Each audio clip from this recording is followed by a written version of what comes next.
Passo a palavra agora à professora Marielbe, para tecer suas considerações e reiterando o que foi pedido, que infelizmente temos que reduzir o tempo.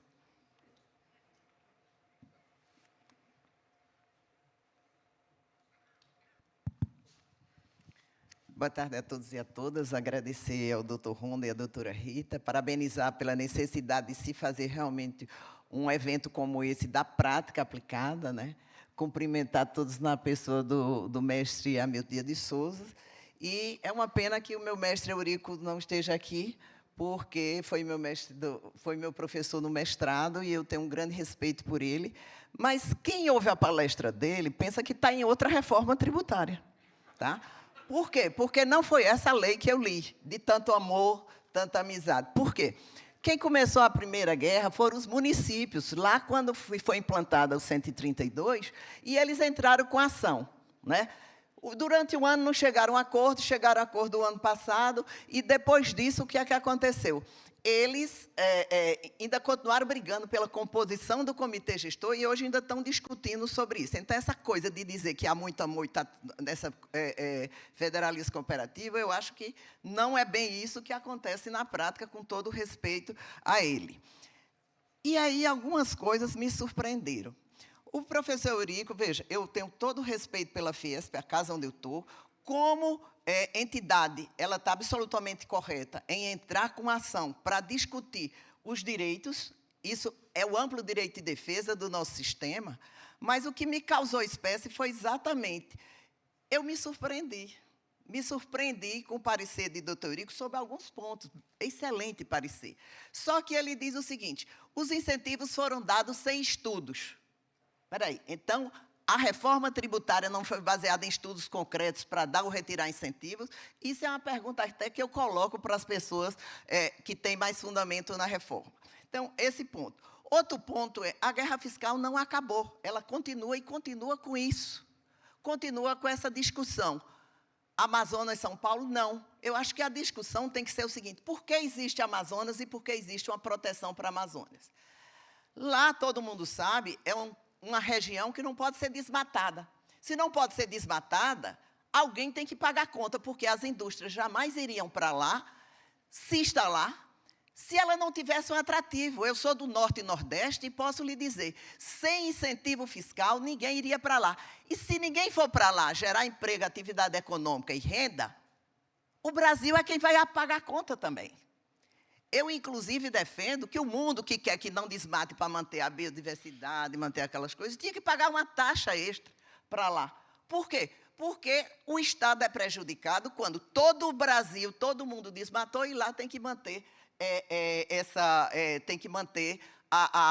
o sistema, as plantas, não ter desmatamento. Tá? Então, esse é um outro ponto que eu gostaria de colocar, que a reflexão é responsabilidade do país, a Amazônia. Não é responsabilidade de nenhuma guerra de São Paulo e Manaus. Nesse ponto, ele tem razão. A gente tem que exatamente detectar que a Constituição garantiu, e não garantiu de graça porque o pessoal gostava dos amazonenses. Porque havia uma necessidade econômico-financeira para o Estado sobreviver. Sem incentivo fiscal, a região não sobrevive, como várias cidades do estado do Nordeste. O Brasil é diversificado. E aí não vou entrar na história da colônia, que o Norte era mais rico, o pobre. Não vou entrar nisso porque não tem nem tempo. Mas é uma coisa que a gente precisa refletir sobre a responsabilidade do Brasil. Então, tem que ter incentivo fiscal. Foi colocado na Constituição, foi garantido. E aí o senhor colocou, doutor Hamilton, muito bem, é uma questão de saber o percentual, se mantém ou não mantém incentivo. Se não houve nenhum estudo aprofundado para ver o incentivo, há algum estudo aprofundado agora para dizer qual é a alíquota correta, e os outros créditos presumidos. Gente, a reforma tributária está cheia de crédito presumido, cheia de regime diversificado, cheia de regime especial. Ou seja, houve alguma coisa em relação a isso. O outro final de semana eu passei lendo, comparando os dois regulamentos, da CBS e do IBS, eles são iguais. Começou já a complicação, porque é dois regulamentos. Cadê a simplicidade? Né? Então, a gente tem que parar para pensar na Amazônia, que não é problema de São Paulo, não é problema de Manaus. É um problema do Brasil que tem que ver. E aí, nesse ponto, eu concordo que não há estudos aprofundados, eu tinha essa suspeita, e agora o professor Eurico, no brilhante parecer dele, afirmou, não existem estudos. Então, a nossa reforma é oca. É oca porque não tem um fundamento econômico, jurídico, que lastreie. Então, eu gostaria de deixar como reflexão aqui, é exatamente isso.